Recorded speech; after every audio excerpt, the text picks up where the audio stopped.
What's good YouTube, and welcome to the house. A lot of you guys probably already saw this news, but last night, organized play as we know it is on hold indefinitely. We now have Worlds 2020 canceled, and it looks like Duel Links is going to be moving something online, something I wish us Yu-Gi-Oh players could also have. We see that all WCQs are also on hold / pushed back, and no date given. And then the regional season itself, every single one is basically not happening that could be happening in the foreseeable future. There's a couple of products to go into when thinking about what Yu-Gi-Oh cards you will be buying. I've seen some very weird reactions like, the Yu-Gi-Oh market's dead, cards are gonna be so cheap, I can get everything. Wishful thinking. Yu-Gi-Oh is alpha chatting it up during this situation where Pokemon and Magic are really falling down and failing. It's this weird back and forth between all the other collectible communities and Yu-Gi-Oh! And I think the people that were spending their money already took into consideration that these cancellations would be happening and are more so looking towards, well, these side sets are unlikely to get reprinted for a long time, so I'm going to go here. Or this next core set will not be in this year's Megathons. The products to avoid / cards to avoid are cards you think could be in the 2020 Megathons or in this year's Battles of Legend for reprint / rewaves, and maybe there could be a Dude 2, or maybe there won't be. We'll have to see what Konami has planned with that, as Dude was the first kind of implementation of its reprint set. But those sets aside, people are looking at what will not be in them, what they can get their hands on, and because of that, you see certain things going up, like the collector's market and also side sets. Eldritch is skyrocketing, defying gravity right now, worth its weight in gold, pretty much literally, and this is funny to me because the EU still has theirs coming. There's kind of a shortage on the international market as a whole because the EU hasn't got their hands on Secret Slayers yet. Also, I think that Adamancipator Researcher is very overvalued for what it is, and I think there's other undervalued stuff. Like, I would think one archetype would hold onto the top, but Adamancipator is causing a ton of different buyouts, and this is kind of a shared top set between two archetypes, and still, I think this has a long way to fall. Also, speaking to the collector's market, I was looking into hollowing out some of my past format decks, even with mid rarities, and seeing something like Mech Chaser, market price 148, I'm like, yeah, I'll make a pretty cool, like, you know, after MRD format deck. Oh, no, $5 a piece. I would have to be spending $30 for 2 playsets for the mid rarity. This is starting to get a little bit ridiculous. So for those guys that were ahead of me on buying stuff for past formats, hopefully you're using my TCG player link in the description down below, costing you nothing extra and supporting the channel directly for the cards you'd already be buying. But a lot of stuff in this community is getting focused while, you know, the entire situation around Crush Card has been happening. There's buyouts after price hikes pretty much everywhere. This is about par of the course. This is the true higher mid rarity. But then TP1s, they're pretty much disappearing. There's one near mint at a ridiculous price of 1,000. You can't get this card near mint at a reasonable price anymore. And of course, Tournament Pack is kind of a focused example, but you look through the Dark Revelation stuff, the Champion Pack stuff, you're not seeing a ton of it flood back onto market, where in other collectible communities like Funko Pops, you're seeing people actually lower prices and kind of panic sale. Not the case with Yu-Gi-Oh! Collectibles. As I did predict, during this recession, even when you can't play the cards, a lot of the collectibles are going to go up in price because that wasn't really the point of buying them in the first place. And people, they're gonna be making extra money for some of them. While many people have lost jobs due to the situation, other people have actually got overtime pay, extra money, and they're getting what they always wanted because they have the surplus of cash versus what they usually will have. And also with those stimulus checks, as I understand that they're actually a forward on your tax return, so it's not just free money, but people are going to spend them as if they were their tax returns for many different people with the stimulus checks. So do expect some more ridiculous proportions on the collector market. That being said, let's take a look around at other buyouts that are happening due to side set stuff. Gigantus is disappearing for almost every single common because of the Adamantia archetype, aka Adamancipators. I'm sorry, I love the name actually. I think it's one of the funniest changes, but I even still have to get used to that despite liking it. And we see that Gigantus for all the commons are going off market, so if you have these in your bulk, maybe that's something you had that's now worth a couple bucks you didn't know was worth a couple of bucks. Prohibition's a hilarious one. This keeps coming back full circle. It's a meme on the channel from before, but Prohibition is getting bought out for almost every version, and it's had its multiple buyouts before, partly because of me and Blade once upon a time. But why is this happening? Oh, you call Eldritch the Golden Lord. Now, this is not the best approach to this.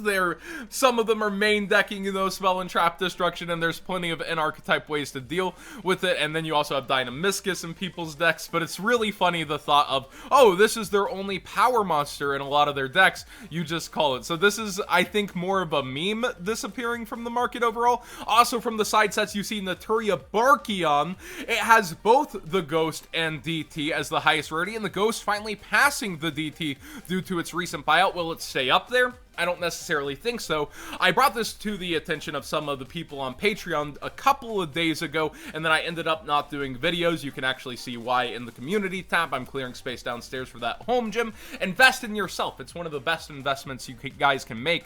But man, this jumped from $10 to $25/$30 for the Ghost Rare, but the DT is still sitting pretty, only a couple of dollars above where it was at last I looked. Yep, towards $20 versus its market price of $15. I think the DT will age better overall, despite how Ghost Rares are heralded as amazing and great. This is the side set Gold Series Haunted Mine, and not everybody likes Gold Ghost like they do regular Ghost Rares. And the Secret Rare, not too shabby either, you know. The Naturia Beast has gotten focused for so many reprints after reprints after reprints. And what does Barkion do, by the way, with the Adamantia and all of the tuning? You shut down Evenly Matched, you shut down Impermanence. There's actually a lot more validity to this than I would have first given it credit for, being able to fight the current metagame.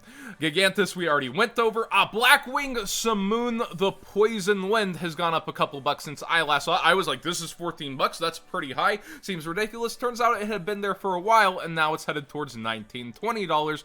Man, this is pretty crazy for a super rare out of Legendary Duelist to be heading this high, and really stably so. I look through Duel Overload, and this is what's going to happen with a couple of the sets during the meta right now. It's going to chill out. It's going to go down until we have our events announced again. There's not really going to be too many focused buyouts, except for maybe, like, let's say we get Dragoon announced. There's gonna go Verte Anaconda off the market, but people don't want to necessarily wait with it on the third priciest card out of the set. It's still getting retailers basically the price of their pack back right now when they're selling it, because retailers are spending about $16.50 on these Duel Overload packs, so they are still gladly swapping these out and undercutting each other. It's something I would think about getting during this off-season that we've been forced into. And the rest of the set, Impermanence is looking to take over the top slot because, well, again, the meta is going to be chilling out. People are going to go after things that they think won't get power crept by ban list, won't be affected by reprints, and I think Imperm really could start to be seen in other side sets down the road. So this is something I'd maybe chill on a little, but still could have the trajectory to take over Needle Fiber in the set. And the Sleeper Union Carrier, I know they busted some things up on the FNL list. I still like this as the sleeper to overtake the set one day. And the rest of the set, still a bunch of amazing penny stocks to look out for and wait for, but take a little more time with the current situation that we are in. Now, Darklord's got some unexpected hype from some OCG releases. You see Morningstar is up towards $10+. The lowest price is actually like for damaged ones. I wish they would filter that out whenever they have that page, but you do see that this card's been going up, and a lot of interesting Darklord cards have some pretty high prices floating around here. So that's something to be aware of. If you've had these in your trade binder or deck set aside for a while, it looks like you got a bit of stonks going on for this deck. And of course, Condemned Darklord did get a jump in price immediately on the announcement being a short print in the US, but it's chilling out a little here and there versus its initial spike, but still almost hugging $3. Common buyouts. Super stonks, huh? Dragon Buster, the Destruction Sword, people are still using this to lock people out of their extra decks, but like I said, right now, when you're looking at meta techs that can get power crept by ban list, you want to chill out on it a little, I would think, but towards $2 to $3 for the regular version, and the mega pack version just isn't going to replenish as fast. People scratch their heads, why is this worth more than original? It's just that it can't restock on market like the original can, because there's going to be way more of it than the mega tin versions historically, especially from the older tins that just have infinite commons. Necroface Super finally saw its own buyout, and it was up towards $10, already falling back out towards, well, never mind, my bad. See, I made that mistake of looking at the price that's on the screen first. There it is, towards 12, 13, actually even above its original buyout price. I guess people kind of slept on this one, because right after the list, even a couple days after, it was $2, $3, and now we see it just spiking up in the commons going too. So maybe you can make some sales right now on a card that you don't care about that much, or you're making one of those fun Yu-Gi-Oh! Pro decks that people really seem to love still today with the Grin Maju and Necro face. Madolches have another price spike coming in with Madolche Pudding Cess. The ultra rares are going up, and the common is selling out as well. So each piece of Dolces that didn't get reprinted or announced for reprint, like Angeli, are spiking, and you might want to sell your Angelis now, considering it is confirmed for Battles of Legend here in the summer. Products are still trying to continue on. We have some delays on product, but the EU should be getting Eternity Code on time. I know we're delayed on that in the Machina structure, I believe, for a little bit, so keep up with delays that are happening, but the rest of things like Toon Chaos and the sets after should still be on time as Konami works to kind of get through that. And finally, Fluffle Wings only has one printing. I could have sworn it had a mega pack or something, but it only has its one printing, so you may have a $3 to $4 common picked out of bulk right now that people are highly rushing after. Please consider that and maybe make some sales during this off season. I definitely wouldn't be going, oh man, Yu-Gi-Oh, you want to stay away from it completely. You just want to be smarter about your choices when you're buying. You want to see, with these events being on, what products you think could have the reprints, and try to calculate those reprints a lot earlier, since we don't have those events to lead up and price spike or have hype and have things like that. You definitely want to consider, but there are online tournaments being played on Dueling Book for very, very big prizes right now, like Simo's Crush Card Cup, so there will be hype within the metagame, especially from YouTubers and other places. So high profile duelists duking it out for great prizes. I look forward to it. Just consider to get rid of cards sooner than later than you think could be around these products. Thanks for watching today's Market Watch. Please subscribe if you haven't already. Give this video a thumbs up if you enjoyed the conversation, and let me know what you think about everything. Yu-Gi-Oh! Is definitely just on this other wavelength than what Magic and what Pokemon is, and collectibles in generally. It's thrived during a recession before, but this is time we can't go out and play the events and use it, but there's still just every single different currency that you could sell Yu-Gi-Oh cards in. Magic and Pokemon have that also. So what sets Yu-Gi-Oh aside? Your guess is kind of as good as mine, but boy, Magic's been around longer, so is Pokemon, in terms of having those multiple collector bubbles rise up and having those meta bubbles rise up and pop, whereas we don't have, cycling sets.